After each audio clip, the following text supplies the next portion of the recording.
She didn't ask, she demanded. Standing in my living room, one hand on her swollen stomach, the other pointing at the walls I paid for.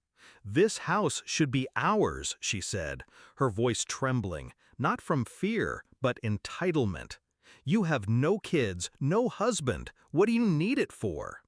I thought it was a joke, until she leaned closer and whispered, "If you don't give it to us, I'll get rid of this baby, and everyone will know it's your fault."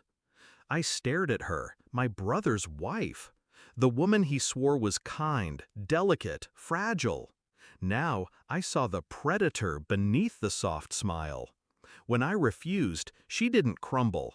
She raised her chin and stormed out, leaving poison behind. By nightfall, the family was on me. My mother's voice cut through the phone like a blade. "All you care about is yourself." My father stayed silent. My brother defended her. In their eyes, I wasn't the victim. I was the selfish one. I left the next morning. No explanations, no fight. I packed a single bag, locked the house, and drove away. They thought I was sulking. They thought I'd crawl back. They thought wrong. 2 months later, the call came. My brother, voice cracking, confessed between sobs, "She lost the baby." I said nothing. He begged me to come back. I didn't, because I already knew the truth. The signs were there long before. Her doctor's visits that lasted hours, with no paperwork. Her sudden nausea only when guests were around. The way she clutched her belly dramatically whenever my parents looked her way.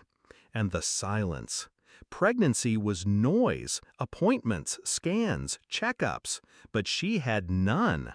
Her bump grew too quickly, her story too perfectly rehearsed. So I checked, quietly. One call to her clinic revealed everything. She wasn't pregnant. She never was. The realization burned, but I didn't lash out. I planned. If she wanted my house, she'd get it, but not the way she imagined. I filed papers. Quiet, legal, absolute. The property was transferred into a trust, not under my name, but under the name of a foundation I created weeks earlier.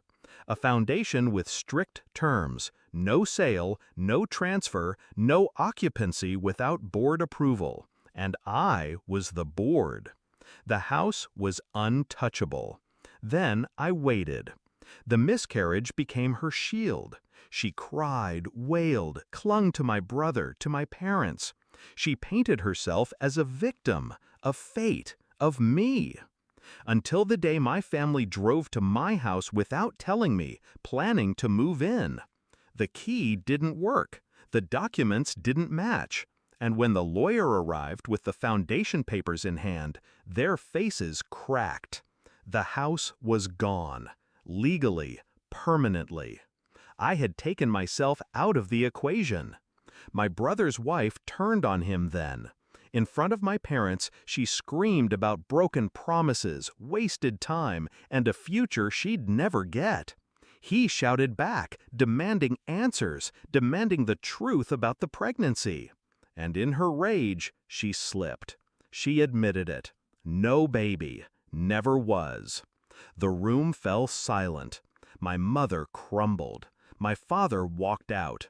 And my brother, my once blind brother, finally saw the woman he'd chosen. I wasn't there. I didn't need to be. They called me later, voices heavy with shame. Apologies, excuses, begging for forgiveness. I listened, and I let the silence stretch, the way they had when I begged them to believe me. Then I said the only words they deserved. I warned you. You chose her over me.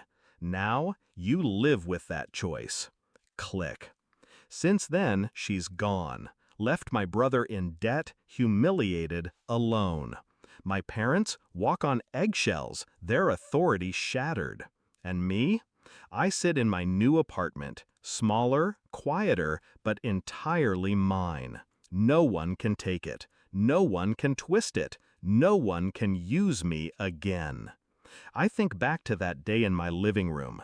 Her hand on her belly, her threat disguised as sacrifice. She thought fear would break me. She thought family would bind me. But I've learned, sometimes blood doesn't mean loyalty. Sometimes it means chains. And I've cut mine clean. They lost more than a house. They lost me. And that's a debt they'll never repay.